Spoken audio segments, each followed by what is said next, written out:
Hello viewers, দেখো আজকে কিন্তু আমি তোমাদের দেওয়া কথা রাখতেই আবার তোমাদের সামনে উপস্থিত হলাম। আজকের টপিকটা কিন্তু ক্লাস 11-এর যে সিলেবাসের মধ্যে ছিল ইন্টারনাল অ্যাসেসমেন্ট, ওই ইন্টারনাল অ্যাসেসমেন্ট সম্পর্কেই কিন্তু আজকের আমি ক্লাসটা করব। তো তোমরা প্রত্যেকেই দেখতে পাচ্ছ ইন্টারনাল অ্যাসেসমেন্ট।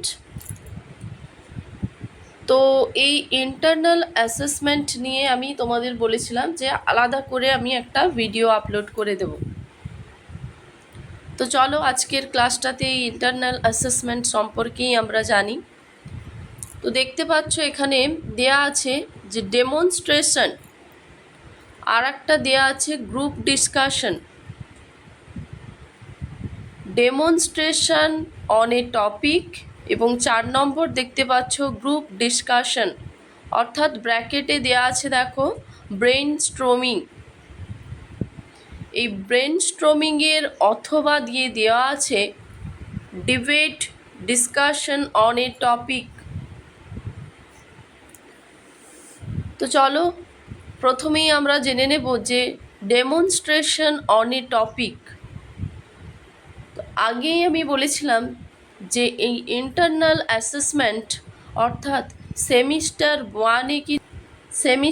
ওয়ানে কিন্তু টোটাল তোমাদের 50 নম্বর ছিল। এই 50 নম্বরের থিওরি ছিল 40 নাম্বার এবং ইন্টারনাল অ্যাসেসমেন্ট অর্থাৎ এই যে আমি বললাম ডেমনস্ট্রেশন, গ্রুপ ডিসকাশন, এগুলোর মধ্যেই কিন্তু রয়েছে কত তোমার 10 নাম্বার। অর্থাৎ তাহলে এই 40 আর 10, 40 লিখিত থাকছে এবং 10 কি থাকছে ইন্টারনাল অ্যাসেসমেন্ট। তো এই টোটাল কিন্তু কত নম্বরের হচ্ছে 50। 50 থাকছে কি তোমাদের পুরো সেমিস্টার ওয়ানের ফুল মার্কস। তো এই সেমিস্টার ওয়ানের যে 50 নম্বরের যে 10 নম্বরটা নিয়ে আজকে আলোচনা করব মূলত, সেটা এই 3 নম্বর দেখতে পাচ্ছ ডেমনস্ট্রেশন অন এ টপিক।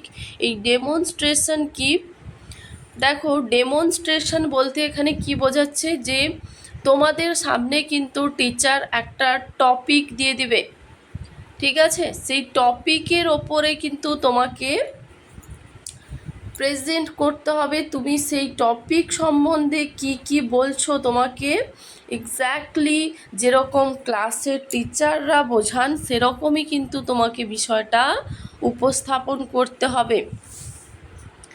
এখানে তোমরা একটা ছবি দেখলে বুঝতে পারবে, বিষয়টা ক্লিয়ার হবে। দেখো এরকমই কিন্তু ঠিক এটার মতোই তোমাদের কি করতে হবে, টিচার প্রেজেন্ট থাকবেন এবং কিছু স্টুডেন্টও থাকবে। তাদের সামনে তোমাকে কিন্তু যেই টপিকটা দেয়া হবে সেই টপিকের ওপর বিস্তারিতভাবে আলোচনা করতে হবে এবং সেখানে তুমি কিছু টুলস অ্যান্ড টেকনিক্স ইউজ করতে পারো, যেরকম প্রজেক্টর ইউজ করতে পারো। বিভিন্ন রকম কম্পিউটারের মাধ্যমে, প্রজেক্টরের মাধ্যমে তুমি বিষয়টা উপস্থাপন করতে পারো, অথবা তুমি হার্ড কপি এইভাবে বানিয়ে কিন্তু বিষয়টাকে তাদের সামনে ক্লিয়ারলি উপস্থাপন করতে হবে। যেই টপিক দিক না কেন, ধরো তোমাকে টপিক দেয়া হলো ব্যাপক অর্থের যে ধারণাটা রয়েছে, সেই ব্যাপক অর্থের ধারণা সম্পর্কে তোমাকে ডেমনস্ট্রেশন করতে বলা হলো। এই যে শিক্ষার ব্যাপক অর্থের ধারণা, এই ব্যাপক অর্থের ধারণার পেছনে কোন কোন কারণগুলো রয়েছে পার্টিকুলার, সেগুলো কিন্তু তোমাকে টপিক ওয়াইজ বোঝাতে হবে। বুঝতে পেরেছো? তো এরকমই কিন্তু ডেমনস্ট্রেশন তোমাদের করতে হবে। এই যে ডেমনস্ট্রেশনটা কিন্তু একটা clear full plan, the demonstration. তুমি যে বিষয়টা নিয়ে ডেমনস্ট্রেশন করবে সেই বিষয়টা সম্পর্কে যেন সম্পূর্ণ পরিষ্কার একটা ধারণা থাকে। Practice the demonstration. এই ডেমনস্ট্রেশনের প্রেজেন্টের আগে কিন্তু তোমাকে খুব ভালো করে বাড়িতে ওটা প্র্যাকটিস করতে হবে।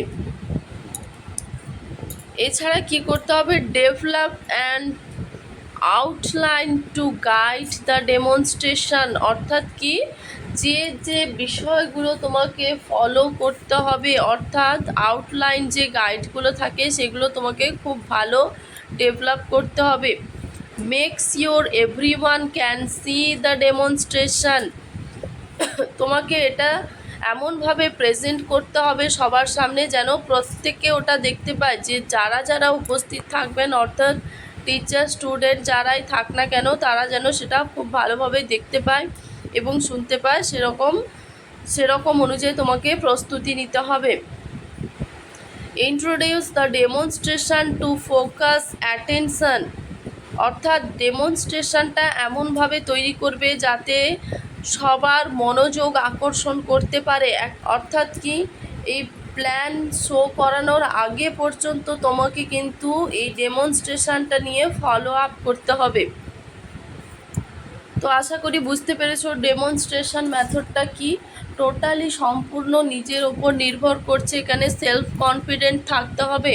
কনফিডেন্টলি তুমি যে টপিকটা নিয়ে বলবে সেই টপিকটার ক্লিয়ার ধারণা থাকতে হবে, এবং তুমি যে টুলস অ্যান্ড টেকনিক্স ইউজ করবে, ধরো প্রজেক্টর ইউজ করবে বা কিছু হার্ড কপি বানিয়ে আনবে, তো সেগুলো যেন ক্লিয়ার চার্ট থাকে, যেটা তা স্টুডেন্ট এবং টিচার প্রত্যেকেই যেন আকর্ষিত হয়।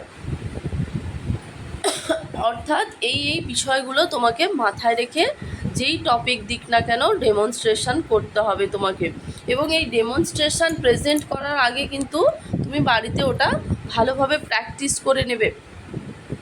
সেটা বন্ধুবান্ধবদের সঙ্গে হোক বা নিজে থেকেই হোক, গ্রুপ ডিসকাশন হলে ভালো হয়। অর্থাৎ 2-3 জন ধরো তোমার বন্ধু বান্ধবী আছে, তাদের সঙ্গে তোমরা একে অপরের সঙ্গে এই প্ল্যানটা শো করাতে পারো এবং প্র্যাকটিস করতে পারো। তো এটা গেল ডেমনস্ট্রেশন, এটাতে রয়েছে কত 5 নম্বর রয়েছে। এরপরেই ঠিক রয়েছে দেখো গ্রুপ ডিসকাশন অর্থাৎ ব্রেন স্টর্মিং। এই ব্রেন স্টর্মিংটা কি, গ্রুপ ডিসকাশন ব্রেন স্টর্মিং, ধরো তোমার ক্লাসে 30 জন স্টুডেন্ট আছো, ঠিক আছে, তোমরা ক্লাসে 30 জন স্টুডেন্ট আছো। হ্যাঁ, ওই ক্লাসে স্টুডেন্টকে কি করা হবে, ছোট ছোট গ্রুপে ভাগ করে নেওয়া হবে, 5 জন অথবা 4 জনের গ্রুপে ভাগ করে নেওয়া হবে, এবং প্রত্যেক গ্রুপের ওপর একটা করে টপিক দিয়ে দেওয়া হবে। সেই টপিকটা তোমরা কে কত সুন্দরভাবে বিষয়টা বা প্রবলেম, যে কোনো প্রবলেম দেওয়া হলো সেই প্রবলেমের কিভাবে সলভ করছো, তো সেটাই কিন্তু যারা এক্সামিনার রয়েছে বা এক্সপার্ট রয়েছে তারা কিন্তু ফলো আপ করবে। এই ব্রেন স্টর্মিং টপিকটার মধ্যে তো এই ব্রেন স্টর্মিংও খুব সুন্দর একটা টপিক, এটাও নতুন বিষয়। তো এই ব্রেন স্টর্মিংয়ের মধ্যে রয়েছে দেখো, যে আমি প্রথমেই বললাম যে কোনো বিষয় তোমাদের সামনে দিয়ে দেওয়া হবে ছোট ছোট গ্রুপের মধ্যে, তোমরা কিভাবে বিষয়টা উপস্থাপন করছো, এবং একটা যে কোনো পার্টিকুলার প্রবলেমের ক্ষেত্রে ওই গ্রুপ কোন কোন গ্রুপ কোন ধরনের উন্নত মানের সলভেশান যে দিচ্ছ সেইগুলো তারা কিন্তু এক্সামিনাররা অবজার্ভ করবেন এবং তারা নোট করে রাখবেন। এই প্রক্রিয়াটাতে কিন্তু কোনো রকম ক্রিটিসিজম করা যাবে না, কোনো রকম সমালোচনা করা যাবে না। যে যেটা বলছে এবং যে যেই সলভেশনটা দিচ্ছে সেটাকে তাকে এনকারেজ করতে হবে, ডিসকারেজ নয়। তো এখানেও ছবি দেখলে ক্লিয়ার ধারণা চলে আসবে। এই ব্রেন স্টর্মিংয়ের মধ্যে রয়েছে দেখো, যে ইনপুট কোনো একটা টপিক তোমাকে দেয়া হবে, সেটা নিয়ে তুমি সার্চ করবে সেই টপিকটা সম্পর্কে। যে ধরো তোমাকে বিষয় একটা দেয়া হলো যে বর্তমান শিক্ষা সমাজতান্ত্রিক না ব্যক্তিতান্ত্রিক, কোন বিষয়টা এখানে প্রেফারেবল, দেখো এখানে দেওয়া আছে, তোমাকে যে ইনপুটটা দেওয়া হলো সেটা তুমি সার্চ করবে, ইন্টারাকশান করবে, হ্যাঁ, ক্রিয়েটিভিটি দেখাবে, সেই প্রবলেমটা থাকবে, ক্রিটিসিজম ফ্রি হবে, অর্থাৎ সমালোচনা করা যাবে না, টিম ওয়ার্ক থাকবে। আমি প্রথমেই বললাম যে ছোট ছোট টিমে ভাগ করে নেওয়া হবে, সলিউশন থাকবে, কমিউনিকেশন থাকবে, কোয়েশ্চেন্স থাকবে, আইডিয়াস থাকবে, অ্যান্ড মাইন্ড ম্যাপ থাকবে। তোমার মনের মধ্যে যে যে বিষয়গুলো আসছে সেগুলো সমস্ত কিছু কিন্তু ওই টপিকের ওপরেই থাকবে। এরপরেই ঠিক রয়েছে দেখো ডিবেট, অর্থাৎ discussion on a topic. Debate মানে তোমরা এই কথাটাই শুনে বুঝতে পারছো যে ডিবেট কথাটা লেখা আছে, দেখো এই ডিবেট মানে কি মত পার্থক্য বা বিরোধিতা। ডিবেট, ডিবেট অর্থাৎ কি এই গ্রুপের মধ্যে দেখো তোমাদের কোনো কোনো গ্রুপ, যে ধরো আমি প্রথমে বললাম যে 30 জন উপস্থিত ছিলে, সেই 30 জনের মধ্যে ছোট ছোট গ্রুপ করে নেওয়া হবে এবং প্রত্যেকটা গ্রুপের সামনে কোনো চ্যালেঞ্জিং প্রশ্ন ছুড়ে দেওয়া হবে। সেই প্রশ্নের ভিত্তিতে বা টপিকের ভিত্তিতে তোমাদের মত প্রকাশ করতে হবে। সেই মতটা কি হবে, এরকম ছোট ছোট গ্রুপে ভাগ করে দেওয়া হবে এবং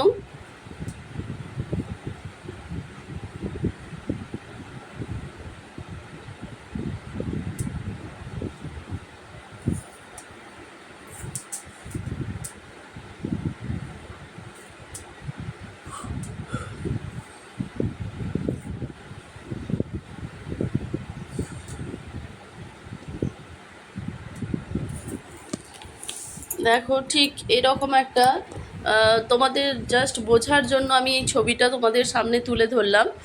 যে এই যে স্কুলে দেখো প্রত্যেক স্টুডেন্টকে একটা একটা গ্রুপ করে দেওয়া হয়েছে, group A B C D এরমভাবে গ্রুপে ভাগ করে দেওয়া হবে এবং যে কোনো টপিক দেওয়া হবে। ধরো দেওয়া হলো প্রশ্ন যে বর্তমান শিক্ষা রাজনৈতিক কেন্দ্রিক, এটা একটা বিতর্কিতমূলক প্রশ্নের মধ্যে পড়ছে এবং কোন গ্রুপ সেটা নিয়ে কী ধরনের মন্তব্য করছে এবং কার মত, কোন গ্রুপের মত কতটা যুক্তি সাপেক্ষ, সেখানে যে উপস্থিত এক্সামিনাররা আছেন তারা কিন্তু সেই বিষয়গুলো নোট ডাউন করে রাখবেন। তো এরকমভাবে কিন্তু এই গ্রুপ ডিসকাশন অর্থাৎ ডিবেট যে প্রক্রিয়াটা থাকে সেটা কিন্তু এভাবেই সম্পন্ন হয়। তো এর মধ্যেও রয়েছে কত নাম্বার, 5 নাম্বার। তো আশা করি তোমরা বুঝতে পেরেছ। তো দেখো আমি কিন্তু এখানে পরপর করে demonstration, group discussion, debate, discussion on a topic, এই 3টে টপিকই আলোচনা করলাম। তো এই 3টে টপিকের মধ্যে তোমার রয়েছে 10 নম্বর, এটা গ্রুপ ডিসকাশন অথবা ডিবেট, মতবিরোধ যে পার্থক্যটা ওটা দিতে পারে। তো এখানে 5 করে 10 নম্বর রয়েছে। আশা করি এটা যদি তোমরা খুব কেয়ারফুলি করো এবং প্র্যাকটিস করো তাহলে কিন্তু ওটা খুব ভালোভাবে প্রেজেন্ট করা যাবে এবং এখানে কিন্তু অনেকটাই নাম্বার তোমরা ক্যারি করতে পারবে।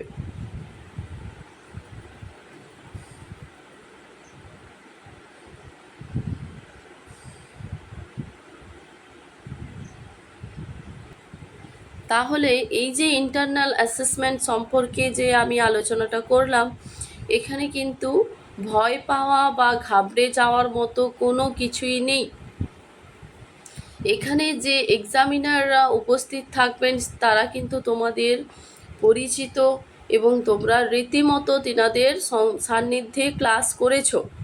তো আশা করি সেরকম কিছু অসুবিধে হবে না। বাড়ির থেকে ভালো করে প্র্যাকটিস করে গেলে কিন্তু এই ইন্টারনাল অ্যাসেসমেন্টের মার্কস ক্যারি করা তোমাদের পক্ষে খুবই ইজি হবে।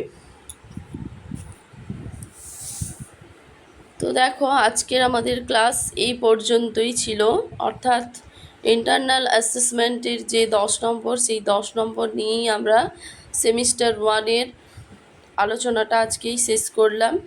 তো আজকের ক্লাসটা যদি তোমাদের ভালো লেগে থাকে এবং যদি তোমরা এই ক্লাসটার দরুন উপকৃত হয়ে থাকো তাহলে প্লিজ আমার চ্যানেলটিকে লাইক, সাবস্ক্রাইব এবং বন্ধুদের সঙ্গে প্রচুর প্রচুর শেয়ার করবে।